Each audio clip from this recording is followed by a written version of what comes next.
Menghadapi wabah pandemi seperti virus corona atau COVID-19, strategi karantina dan isolasi menjadi kebijakan utama di seluruh dunia. Karantina dan isolasi berkembang menjadi berbagai bentuk, yang tujuannya membatasi kontak dengan lingkungan sekitar dan menekan penularan. Ada beberapa catatan sejarah tentang metode karantina yang digunakan saat ini. Karantina ditujukan bagi orang yang tidak punya gejala namun ada resiko terinfeksi penyakit. Metode karantina dilakukan mereka yang datang dari daerah terinfeksi penyakit atau kontak dengan pasien. Siapakah pencetus karantina pertama kali? Mari kita simak bersama. Dunia Islam memanggilnya dengan nama Ibnu Sina. Namun di kalangan orang-orang barat, ia dikenal dengan panggilan Avicenna. Bernama lengkap Abu Ali Al-Husain bin Abdillah bin Al-Hasan bin Ali bin Sina Al-Balkhi Al-Bukhari. Ia merupakan seorang filsuf, ilmuwan, dan juga dokter pada abad ke-10. Selain itu, ia juga dikenal sebagai seorang penulis yang produktif, dan sebagian besar karyanya adalah tentang filsafat dan pengobatan. Bukti sejarah penerapan karantina tertulis dalam The Canon of Medicine, karya ilmuwan Muslim Ibnu Sina atau Avicenna. Buku wajib dunia kedokteran ini merupakan rujukan bidang kedokteran selama berabad-abad. Salah satu isi keterangan yang menjelaskan bahwa karantina dilakukan untuk mengawasi penyebaran penyakit menular.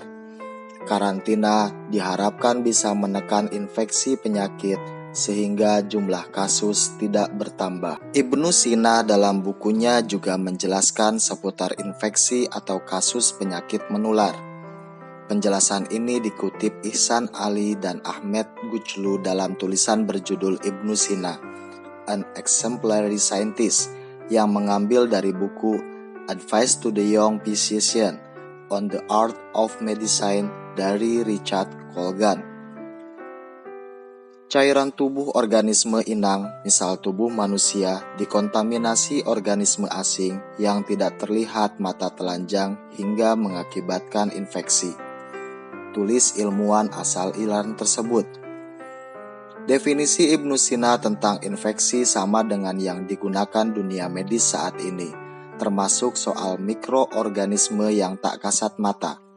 Dalam hipotesanya, Ibnu Sina menjelaskan penyakit akibat mikroorganisme ini bisa sangat menular pada lingkungan sekitar. Mereka yang terinfeksi harus dikarantina untuk menekan kasus penularan. Ibnu Sina adalah dokter pertama yang mendesain metode karantina untuk mencegah penularan penyakit infeksi. Metode ini disebut Al-Arba'iniyah atau The Fourth yang diterjemahkan sebagai quarantine dalam Venetian language awal. Sesuai namanya, Al-Arba'iniyah adalah sanitary isolation yang dilakukan selama 40 hari dengan membatasi ruang dan gerakan. Karantina adalah praktek wajib di seluruh rumah sakit pada zaman tersebut untuk mencegah penyebaran kusta.